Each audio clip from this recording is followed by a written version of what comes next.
बाबा हम पूरे भाव से अपने भोलेनाथ की सेवा करना चाहते हैं और इसीलिए यहाँ आए हैं। कृपया ये हमें आप करने दें। कहते हुए रश्मि मुस्कुरा दी। महेश जी रश्मि की बात सुन उसकी तरफ देखकर मुस्कुराए। फिर बोले, जाओ करो अपने भोलेनाथ की सेवा, जो कब से तुम्हारी प्रतीक्षा कर रहे हैं। जाओ, महेश जी ने कहा तो रश्मि मुस्कुराते हुए अपने बाबा के हृदय से लगकर वहां से चली गई। उसके जाते ही महेश जी भोलेनाथ की मूर्ति की ओर नम आंखों से देखते हुए उन्हें हाथ जोड़ धन्यवाद देने लगे। अब आगे रश्मि भोलेनाथ की पूरे मन से सेवा कर रही थी। महेश जी रश्मि को सेवा भाव करते देख भाव विभोर हो गए थे।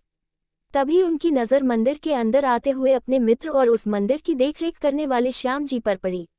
श्याम जी को देख वो तुरंत ही उनकी तरफ चले गए और उनसे बात करने लगे। अब रश्मि बिटिया कैसी है? श्याम जी ने पूछा तो महेश जी एक नज़र रश्मि को देखकर बोले, अभी भी वो खुद को दोषी मान रही है, मगर मुझे विश्वास है कि वो जल्दी ही इस ग्लानि से बाहर आ जाएगी। महेश जी नम आंखों से उसे देखने लगे। तभी श्याम जी भी महेश जी के कंधे पर हाथ रखते हुए बोले, तुम चिंता मत करो महेश, सब ठीक हो जाएगा। फिर दोनों बातें करते हुए मंदिर से बाहर चले गए। तभी उन दोनों के जाते ही मंदिर के अंदर किसी शख्स के कदम पड़े। वो सामने भोलेनाथ शिव की सेवा करती हुई रश्मि को देख मुस्कुराने लगा और फिर उसने अपने कदम रश्मि की ओर बढ़ा दिए। रश्मि जी, उस व्यक्ति ने बहुत ही प्यार से चाशनी घोलते हुए रश्मि का नाम पुकारा। तो उस व्यक्ति की आवाज रश्मि के कान में पड़ते ही रश्मि के हाथ अपनी जगह पर रुक गए। रश्मि ने पलटकर देखा तो एक लड़का उसे देख मुस्कुरा रहा था, जिसे देख रश्मि नफरत से बोली, तुम? हाँ हम आपके विक्रम। वैसे एक बात कहूँ रश्मि जी, आप 3-4 दिन मंदिर नहीं आई तो हमारा बिल्कुल भी मन नहीं लग रहा था। वो क्या है ना रश्मि जी, आपको देखे बिना हमें कुछ भी अच्छा नहीं लगता, सब कुछ अधूरा अधूरा लगता है। विक्रम बोला, जिसे सुन रश्मि ने कोई जवाब नहीं दिया और पलटकर अपना काम करने लगी। आपने जवाब नहीं दिया? विक्रम ने पूछा। ये मंदिर है और मंदिर में लोग पूजा करने आते हैं, तो आप भी अपनी पूजा कीजिए और यहाँ से जाइए, लेकिन हम यहाँ आपसे मिलने आते हैं। विक्रम मुस्कुराते हुए बोला, तो आपके लिए ये मंदिर बिल्कुल भी नहीं है, इसलिए आप जा सकते हैं। रश्मि बोली और प्रसाद लेकर मंदिर की सीढ़ियाँ उतरने लगी। उसके पीछे विक्रम भी सीढ़ियाँ उतरने लगा।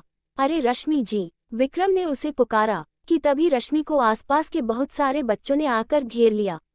दीदी दीदी दीदी कहते हुए सभी बच्चों ने रश्मि को उसकी कमर से पकड़ लिया। रश्मि दीदी, आप 3 दिन से कहाँ थी? आपको पता है कि हमने आपको कितना याद किया। उनमें से एक बच्चे ने कहा। वो हम। रश्मि इसके आगे कुछ बोल नहीं पाई।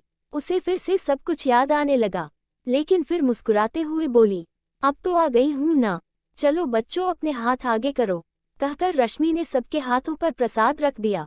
तभी वहां महेश और श्याम जी वापस आते दिखे तो विक्रम चुपके से मंदिर के दूसरे रास्ते से बाहर निकल गया। रश्मि ने उसे इस तरह जाते देखा तो मुंह फेर ली। फिर मन ही मन बोली, जिसके मन में चोर होता है वो ऐसे ही पीठ दिखाकर भागता है, और तुम्हारी फितरत और नियत तो हम पहले से ही जानती हैं विक्रम मित्तल।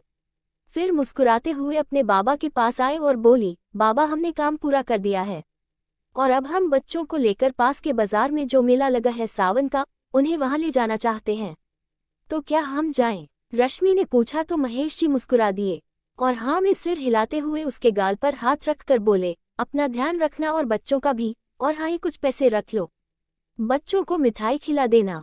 कहकर महेश जी श्याम जी के साथ मंदिर के अंदर चले गए। रात का वक्त। किंग कृति देसाई इंडिया वापस आ चुकी हैं और इस वक्त होटल ग्रीनवुड में ठहरी हुई हैं। कहकर अंकित चुप हो गया, मगर रुद्राक्ष ने इस पर कोई भी प्रतिक्रिया नहीं दी। वो अब भी चुप था, बस वो अब भी रश्मि के बारे में ही सोच रहा था। क्यों अब मुझे फिर से एक चाहत हो गई है? क्यों अब मुझे फिर से एक आदत हो गई है? क्यों अब इस दिल को तेरा इंतजार है? क्यों ये अब खुद से बगावत कर रहा है? चाहता नहीं था कि कभी इस दिल में कोई बसे, मगर खुद अब इस दिल से हारने का दिल कर रहा है। किंग आप सुन रहे हैं ना? कृति देसाई इंडिया पहुंच चुकी हैं और वो इस वक्त होटल ग्रीनवुड में हैं। कोई जवाब न मिलने पर अंकित ने फिर कहा, मगर इस बार रुद्राक्ष ने उसे जाने का इशारा कर फिर से सोचने लगा।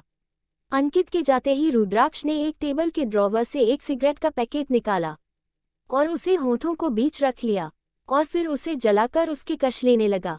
फिर वो खिड़की पर आया और सूने आकाश की ओर देखने लगा। आज आकाश में चारों तरफ काले बादल छाए हुए थे, जिससे चांद की रोशनी की झलक भर ही मिल रही थी। आज बारिश आने वाली थी, लेकिन बारिश के आने से पहले ही ठंडी ठंडी हवा चल रही थी, जैसे कोई तूफान आने वाला हो। तूफान तो आ चुका है इस दिल में भी, और इतना कहकर रुद्राक्ष चुप हो गया और फिर मुस्कुरा दिया। वहीं दूसरी तरफ रश्मि भी इस वक्त खिड़की से आती ठंडी हवाओं को अपने चेहरे पर महसूस कर रही थी। तभी अचानक से उसने अपने दिल पर हाथ रखा और मन ही मन बोली, क्यों आज दिल बहुत घबरा रहा है? आखिर क्यों ये मुझे किसी आने वाले तूफान की चेतावनी दे रहा है? ऐसा भी क्या होने वाला है? कहकर रश्मि वही खिड़की पर खड़ी अपनी आंखें बंद कर ली और ठंडी हवाओं के शोर को सुनने की कोशिश करने लगी। अगली सुबह होटल ग्रीनवुड का एक बड़ा सा कमरा, जिसमें 2 लोग थे। एक कोई 22-24 साल की लड़की थी, जिसके कंधे से थोड़ा नीचे जाते काले बाल, कचरारी आंखें, तीखी नाक और छरहरा शरीर, जिस पर उसने ब्लैक कलर की मिडी पहनी हुई थी। और उसके सामने सोफे पर एक 48 साल के व्यक्ति बैठे हुए थे, जिन्होंने काले रंग का 3-पीस सूट पहना हुआ था और चेहरे पर सधी हुई दाढ़ी।